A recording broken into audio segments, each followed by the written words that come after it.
അലീന പാലായിൽ എത്ര നാൾ ഉണ്ടായിരുന്നുവെന്നും അവിടെ ആരൊക്കെ ഉണ്ടായിരുന്നു എന്നും സ്റ്റാലിന്റെ ഡ്രൈവർ പൈച്ച് ചോദിക്കുന്നു. അലീന പറയുന്നു, ഞാൻ അവിടെ വന്നിട്ട് 1 വർഷമായിട്ടില്ല. അവിടെ ഒരു മുത്തശ്ശിയെ നോക്കാനാണ് വന്നത്. പിന്നെ അവിടുത്തെ വേലക്കാരിയായി, അവിടുത്തെ കുട്ടികളുടെ ചേച്ചിയായി, അവിടുത്തെ അച്ഛന്റെ മോളായി. ചിലർ പുറമെ സ്നേഹിക്കും, അകമേ വെറുക്കും. പുറമെ ഗൗരവം കാണിക്കും, അകമേ സ്നേഹിക്കും. പുറമെ സഹായിക്കാനുള്ള മനസ്ഥിതി കാണിക്കും, അകമേ നശിപ്പിക്കാനുള്ള മാർഗം നോക്കും. പുറമെ അതിവിനയം കാണിക്കും, അകമേ പുച്ഛിക്കും. അവിടെ വേലക്കാരിയായി നിന്നപ്പോൾ എന്തൊക്കെ ജോലി ചെയ്യുമായിരുന്നു? പാത്രം കഴുകും, അലക്കും, അടിച്ചു തുടയ്ക്കും, എല്ലാ ജോലിയും ചെയ്യുമായിരുന്നു. കണ്ടിട്ടങ്ങനെ തോന്നുന്നില്ലല്ലോ. പുറമെ കാണുന്ന പോലെയാണോ എല്ലാവരും? പൈജു പൗലോസിനോട് പറയുന്നു, ഇതൊക്കെ വേറെ സെറ്റപ്പാണ് ചേട്ടാ. അനാഥാലയത്തിൽ കഴിഞ്ഞ കുട്ടി എങ്ങനെയാണ് കേണലിന്റെ മകളായിട്ട് മാറുന്നത്? ഇതെല്ലാം തട്ടിപ്പാണ്. ഇതൊക്കെ നിനക്കെങ്ങനെ അറിയാം? ഞാൻ അവളോട് ചോദിച്ചു.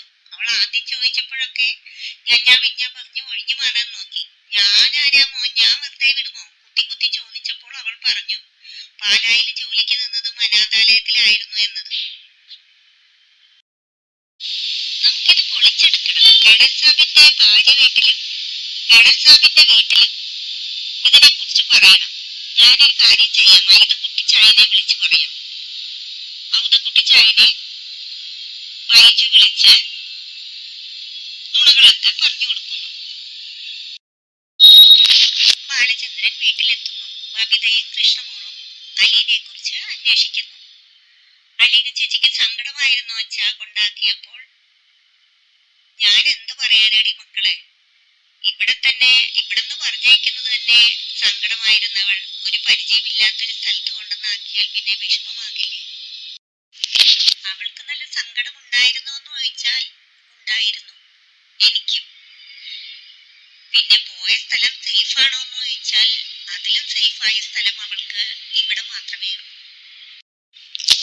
ചെന്നതല്ലേ ഉള്ളൂ, അതിന്റെ ഒരു ബുദ്ധിമുട്ടൊക്കെ കാണും. പിന്നെ അതുമായി ഇണങ്ങി കഴിയുമ്പോൾ ചിലപ്പോൾ നമ്മളെയൊക്കെ മറന്നൊന്നു വരാം. അപ്പൊ ബബിത പറയുന്നു, ചുമ്മാ അങ്ങോട്ട് പറഞ്ഞേക്കുക, അങ്ങനെ മറക്കത്തൊന്നുമില്ല.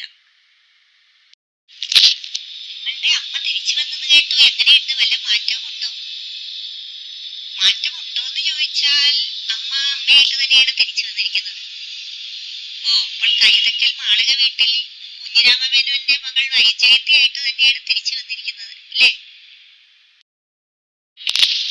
ബാലചന്ദ്രൻ മുകളിലേക്ക് കയറി പോകുമ്പോൾ വൈജയന്തി ചോദിക്കുന്നു, ബാലചന്ദ്രൻ എവിടെയായിരുന്നു? കുളത്തുപുഴ അന്റാർട്ടിക്കയിലൊന്നും അല്ലല്ലോ.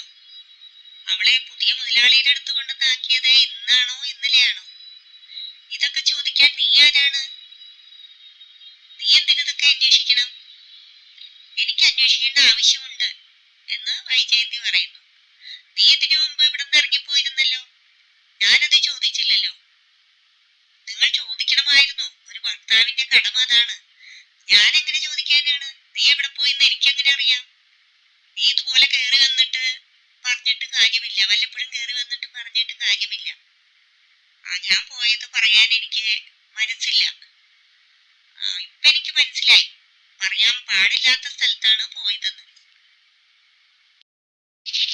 മനസ്സിൽ പലതും ഒളിപ്പിച്ചു വെച്ചുകൊണ്ട് നടക്കുന്നത് ഞാനല്ല, പിന്നെ ഞാനാണോ? സ്വന്തം മനസാക്ഷിയോട് ചോദിച്ചാൽ അറിയാം. അപ്പോൾ കൃഷ്ണ ചോദിക്കുന്നു, അമ്മയുടെ നാക്ക് ചൊറിയുന്നുണ്ടോ? അമ്മ എന്തിനു ആവശ്യമില്ലാത്തതൊക്കെ അന്വേഷിക്കുന്നത്? അമ്മ ഇതിനു മുമ്പ് ആരോടും പറയാതെ ഒരു രാത്രി ഇറങ്ങി ഇവിടെ നിന്നും പോയി. അപകടം പറ്റി 2 മാസം ആശുപത്രിയിൽ കിടന്നു. അതുകൊണ്ട് അടങ്ങിയോ? പിന്നെയും പോയി. ഇപ്പൊ കയറി വന്നിരിക്കുന്നു. അമ്മ ആരെങ്കിലും ഇങ്ങോട്ട് ക്ഷണിച്ചോ? എടി, നീ എന്റെ വയറ്റിൽ നിന്ന് വന്നതല്ലേ? നീ എന്നെ ചോദ്യം ചെയ്യാറായോ? അമ്മയ്ക്ക് അച്ഛനെ ചോദ്യം ചെയ്യാൻ എന്താണ് അവകാശം? അച്ഛന്റെ സ്ഥാനത്ത് ഞാനായിരുന്നെങ്കിൽ ഈ പടിക്ക് അകത്തേക്ക് ഇങ്ങോട്ട് കയറ്റില്ലായിരുന്നു. അമ്മയുടെ ശബ്ദത്തിന് ഇപ്പോൾ ഇവിടെ ഒരു വിലയുമില്ല അമ്മേ. വൈജയന്തി മറുപടിയൊന്നുമില്ലാതെ നിൽക്കുന്നു. അലീന രേവതിക്കുട്ടിയെ വിളിച്ച് കുളത്തുപുഴയിലെ വിശേഷങ്ങൾ പറയുന്നു. സ്റ്റാൻലിയുടെയും വൈജയന്തിയുടെയും മകളാണ് താനെന്നും സ്റ്റാൻലിയുടെ വീട്ടിലാണ് തന്നെ കൊണ്ട് വിട്ടതെന്നും അലീന രേവതിക്കുട്ടിയെ അറിയിക്കുന്നു. ബാക്കി ഭാഗങ്ങൾ നമുക്ക് കാത്തിരുന്ന് കാണാം.